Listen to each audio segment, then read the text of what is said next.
Istimewa pada pagi ini, ya, saya akan mengupas satu topik yang bertajuk orang mukmin yang berjaya. Kita akan ambil satu contoh daripada doa Nabi Yusuf alaihi salam. Kerana dalam doa ini penuh dengan ciri-ciri orang mukmin yang berjaya. Dan ia adalah ciri Nabi Yusuf alaihi salam. Inilah satu doa, satu ayat yang merumuskan apa yang terjadi kepada Yusuf alaihi salam. Kisah Nabi Yusuf alaihi salam adalah model mukmin sebagai khalifah. Tidak ada kisah manusia yang paling bagus untuk kita jadikan teladan melainkan kisah para anbiya. Maka antara anbiya berkenaan adalah Yusuf alaihi salam. Tetapi kisah Nabi Yusuf alaihi salam ini panjang lebar 100 ayat. Maka tak apalah kalau kita boleh faham satu ayat yang merumuskan apa yang terjadi kepada Yusuf alaihi salam, sudah kira cukup baik, ya tuan-puan, adik kakak semua. Baiklah. Ayat yang bakal kita kupas adalah ayat 101 daripada surah yang ke-12, surah Yusuf alaihi salam. A'udzu billahi minasyaitonir rajim. Rabbi qad ataitani minal mulk wa 'allamtani min ta'wilil ahadits fatiras samawati wal ard anta waliyyi fid dunya wal akhirah tawaffani musliman wa alhiqni bis salihin. Sadaqallahul azim. Tuhanku, sesungguhnya kau telah kurniakan kepadaku sebahagian daripada kekuasaan, dan kau telah mengajarkanku sebahagian daripada pentadbiran peristiwa. Engkaulah pencipta langit dan bumi. Engkaulah pemelihara pelindungku di dunia dan di akhirat. Maka wafatkanlah aku sebagai muslim, dan hubungkanlah aku, dampingkanlah aku dengan orang-orang yang saleh. Allahu Akbar. Kalau boleh, ya, jangan tinggal doa ni. Jadikan doa Nabi-Nabi ini doa-doa kita. Kerana doa Nabi-Nabi ini doa yang mustajab belaka. Semua doa Nabi dalam Quran adalah doa mustajab belaka. Jadi takkan kita tak nak guna doa yang sudah ada track record dimustajabkan Allah. Baki lagi kita cuba faham dengan lebih dalam apa maksud doa ini dan apa kaitan dengan topik kita orang mukmin yang berjaya. Baik, ayah ibu, rakan-rakan semua, pertama sekali, doa ini dilafazkan oleh Yusuf alaihi salam ketika di puncak kesenangan, ketika di puncak kekuasaan, ketika di puncak kegembiraan. Masakan tidak, Yusuf alaihi salam bukan sekadar seorang Al-Aziz di Mesir, orang yang kedua selepas Raja Mesir. Bahkan ada sejarawan kata baginda sebagai Raja Mesir, mengambil alih pemerintahan. Bukan sekadar itu sahaja, ya, petik jari semua benda boleh datang sebagai seorang raja. Tetapi ada ke lagi kegembiraan yang lebih hebat daripada anda sebagai raja dibantu oleh adik-beradik yang sudah bertaubat, menjadi orang yang saleh, nak bantu kita dalam membawa kemakmuran dan kesejahteraan kepada rakyat Mesir. Adik-beradik nak bantu kita untuk buat dakwah di Mesir. Ada tak yang lebih gembira? Di mana jamaah kita, pasukan kita adalah adik-beradik kita sendiri yang dulu perangai kurang elok tetapi sekarang baik-baik berlaku. Ia adalah satu yang sangat menggembirakan. Surah Yusuf memang berakhir dengan happy ending, ya, tetapi Yusuf alaihi salam tidak lalai. Ini buktinya doa baginda. Dan Syed Qutb rahimahullah menyatakan Yusuf alaihi salam dalam ayat 101 ini, ya, beliau keluar seketika daripada keseronokan dan kegembiraan bersama dengan abang-abangnya, lalu bermunajat kepada Allah, mengangkat tangan kepada Allah, bertawajuh kepada Allah untuk memohon kepada Allah Subhanahu wa taala dengan permohonan yang sangat aneh. Di mana permohonan ini adalah permohonan yang jarang orang yang dapat kesenangan akan melafazkan begitu. Allahu Akbar. Jadi inilah ciri-ciri orang mukmin yang berjaya, iaitulah, Ya, yang pertama sekali, ya, tidak meminggirkan keduniaan ketika mahu mengejar akhirat. Ini kerana Yusuf alaihi salam dalam doa ini telah mengiktiraf, telah memuji Allah yang telah menganugerahkan kepadanya sebahagian daripada kerajaan Mesir dan mengajarkannya ta'wilul ahadith. Tuan-tuan puan-puan sekalian, mari kita perhalusi dua perkara ini. Yang pertama kekuasaan, yakni politik kekuasaan. Yang kedua ta'wilul ahadith. Ya, kekuasaan. Allah Ta'ala mahu orang mukmin yang berjaya adalah orang mukmin yang boleh memberikan manfaat kepada seramai mungkin rakyat dan manusia. Kita perlu faham Yusuf alaihi salam duduk di negara yang majoriti non-Muslim. Tetapi baginda punya semangat membantu luar biasa. Baginda bukan menjadi Raja Mesir kerana mahu menjadi raja. Jawatannya lumayan. Na'udzubillah. Kalau orang baca surah Yusuf betul-betul akan mendapati Yusuf alaihi salam bukan menawarkan diri untuk jawatan. Yusuf alaihi salam, ij'alni ala khazainil ardi.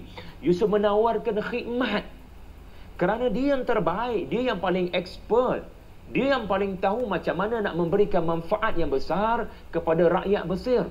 Dan memberikan manfaat, memberikan bantuan. Itulah cara dakwah yang paling berkesan. Yusuf alaihi salam menawarkan dirinya untuk jadi yang berkhidmat, bukan sekadar yang berhormat. Yusuf mahu memberikan tenaganya, akalnya, fikirannya. Beliau dilatih oleh Al-Aziz belasan tahun, barangkali puluhan tahun.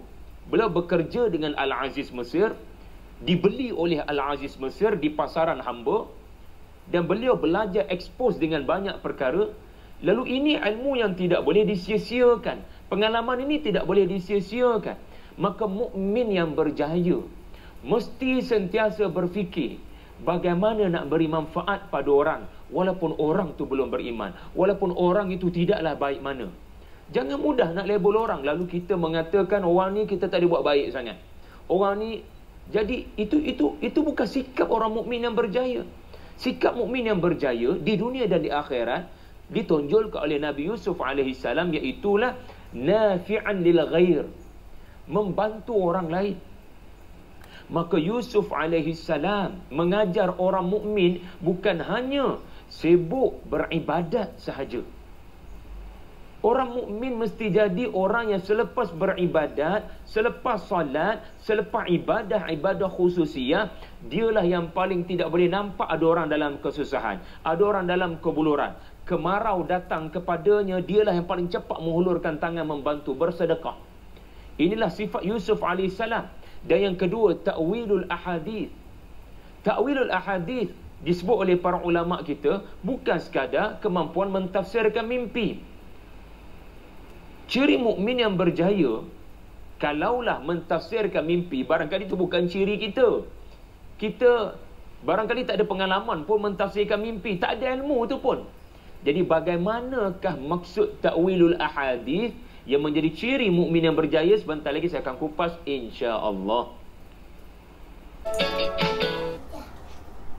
Alhamdulillah, kita bertemu semula mengupas tentang ciri orang mukmin yang berjaya bermodelkan Nabi Yusuf alaihi salam. Dan tadi telah kita kupas ciri orang mukmin adalah membantu orang lain dalam kesusahan, meskipun mereka tidaklah baik mana perangai, meskipun mereka rakyat Mesir yang tidak beriman.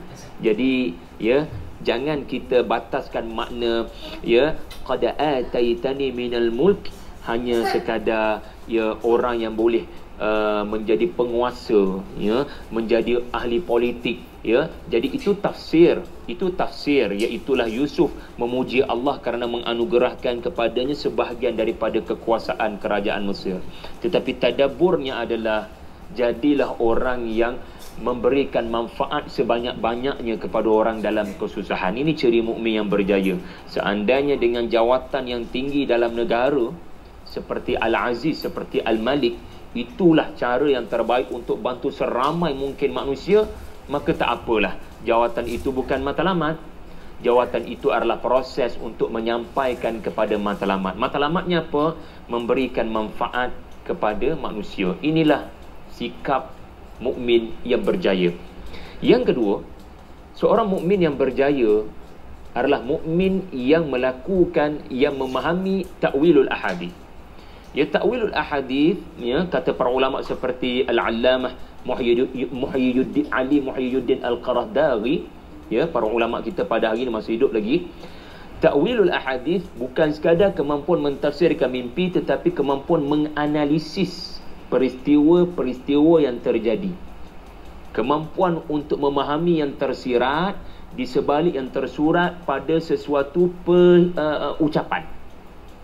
Jadi ini adalah satu ilmu.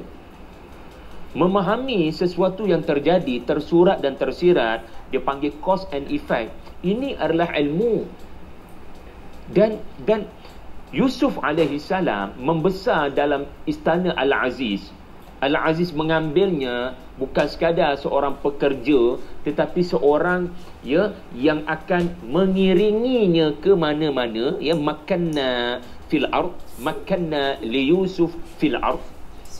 Jadi Yusuf alaihi salam bila follow Al-Aziz, ya, belasan tahun, puluhan tahun, ya, pasti dia menjadi orang yang paling banyak mendengar pelbagai jenis ahadith, pelbagai jenis ucapan-ucapan manusia yang bertemu dengan majikannya, ataupun memerhatikan peristiwa-peristiwa yang terjadi membabitkan manusia-manusia di Mesir. Jadi Yusuf dilatih oleh Al-Aziz untuk menjadi orang yang mempunyai pemerhatian yang tajam kepada sesuatu. Kalau ekonomi, apa pendapatmu Yusuf? Kalau isu politik, apa pendapatmu Yusuf? Kalau orang berkonflik, berkelahi, apa pendapatmu Yusuf? Al-Aziz sentiasa mendukung Yusuf ke mana-mana, meminta beliau memberikan pandangan. Dan Yusuf alaihi salam diberikan kelebihan ini. Ya, secara tersurat dia belajar daripada Al-Aziz. Tetapi sebenarnya Allah allamtani. Kaulah Allah yang mengajar aku ilmu ini. Ya, apa yang saya nak sebutkan sebenarnya adalah mukmin tidak akan mengatakan, ya, ilmu tertentu tidak Islamik. Hanya satu saja ilmu Islamik, iaitu ilmu agama. Sedangkan ilmu psikologi, faham hati budi orang, ilmu tentang sosiologi, memahami aspek sosial masyarakat, memahami apa yang kita belajar dalam human sciences, yang di situ lahirnya pelbagai ilmu-ilmu, ya, kita jangan kata ini ilmu orang kafir. Kerana kalau kita kata begitu, kita sedang mengatakan Yusuf AS belajar ilmu daripada orang kafir, yang tidak sepatutnya berlaku kepada Yusuf AS. No. Sebab itu Allah Ta'ala menyebut, ya, Yusuf AS membesar, ya, dengan ilman, ya, hukman wa ilman. Baginda membesar bukan sekadar dengan hukman, iaitulah pengetahuan agama dan kenabian, tahu syarak halal haram, tetapi ilman. Allah Ta'ala bagi ilmu, ya, psikologi, ilmu sosiologi, ilmu antropologi, ilmu nak faham ucapan manusia, ilmu nak faham tabiat perangai manusia, human behavior. Memanglah secara tersurat gurunya tidak beriman, tetapi ilmu itu sebenarnya Allah Ta'ala yang bagi. Maka jadilah mukmin yang berjaya, iaitulah menghargai ilmu walau daripada sesiapa pun. Sebab kita sebagai mukmin, bila kita tahu kita sekarang terkebelakang dalam pelbagai segenap segi, maka hargailah hikmah yang hilang. Allah Ta'ala kekadang, ya, menjadikan hikmah itu berada di negara Eropah, berada di negara Barat. Maka kita Muslim jangan jumut dan jangan jadi orang yang mindanya tertutup, asal datang daripada Barat dan Eropah, semua kena tolak berlaku. Jadi kita nak letak kat mana sikap mukmin berjaya yang ditampilkan oleh Nabi Yusuf AS, di mana beliau mengiktiraf Allah sebenarnya, ya, bukan Al-Aziz yang mengajar saya, ya, analisis ucapan manusia, analisis ekonomi dan politik. Sebenarnya allamtani, kau yang mengajar aku. Ilmu ini penting untuk aku memberikan manfaat yang besar, ya, kepada rakyat di Mesir. Jadi ini ciri mukmin yang berjaya. Dan akhir sekali tuan-tuan, tidak boleh dipisahkan penghujung doa ini adalah ciri yang seterusnya mukmin yang berjaya, iaitulah ketika dia di puncak kuasa, dia tidak lalai, bahkan dia mengharapkan agar Allah wafatkan saya sebagai muslim. Tidak ada matlamat menjadi orang yang paling berkuasa di negara Mesir, melainkan Allah jadikan ia amal soleh, dan Allah menjadikan kematian saya nanti adalah sebagai seorang muslim dan tidak selain daripada muslim. Allahu Akbar, tuan-tuan. Orang di puncak kuasa, tuan-tuan, petik jari berjuta-juta RM boleh masuk dalam poket ni. Ya, petik jari berapa banyak wanita boleh datang kepada Yusuf alaihi salam.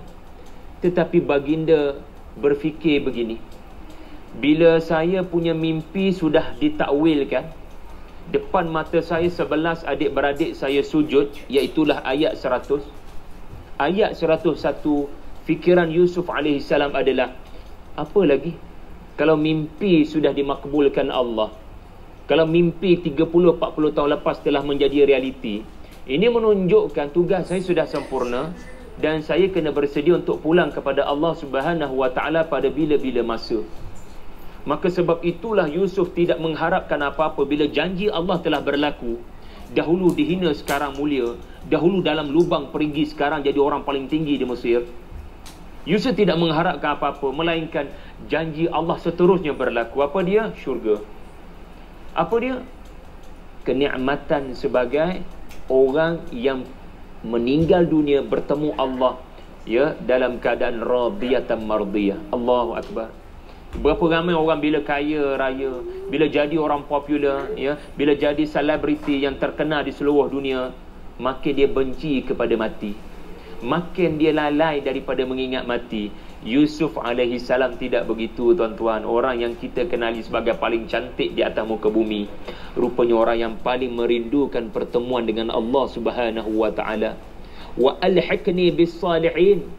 Dan lebih daripada itu, dia mengharapkan agar apabila dia wafat nanti, dia bersama dengan orang-orang saleh. Siapa orang-orang saleh? Bukan sekadar para anbiya, bahkan saudara-saudaranya yang telah pergi lebih awal sebelum dia. Abang-abang dia lebih tua daripada dia, sudah pasti mereka pergi lebih awal daripada Yusuf alaihi salam.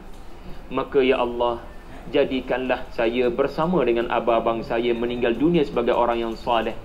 Kau ampunkanlah dosa-dosa mereka dan tempatkan saya reunion balik dengan abang-abang saya di alam barzah sana, di alam akhirat sana. Jangan pisahkan kami di dunia, jangan pisahkan kami di akhirat. Sebagaimana kau satukan kami dalam ayat 100, kau satukan kami di Mesir, kau satukan aku dengan ayah aku, dengan mak saudaraku, dengan saudara-saudaraku. Kau satukanlah semula aku dengan abang-abangku, ya Allah. Subhanallah. Inilah ciri orang mukmin yang berjaya, intellectually dan spiritually. Keseimbangan ini penting, dan inilah yang dirangkumkan keseimbangan ini dalam doa Yusuf alaihi salam ayat 101. Mudah-mudahan ada manfaat daripada apa yang saya kongsikan. Aqulu qouli hadza wa astaghfirullah li wa lakum wa billahi taufiq wal hidayah. Wassalamualaikum warahmatullahi wabarakatuh.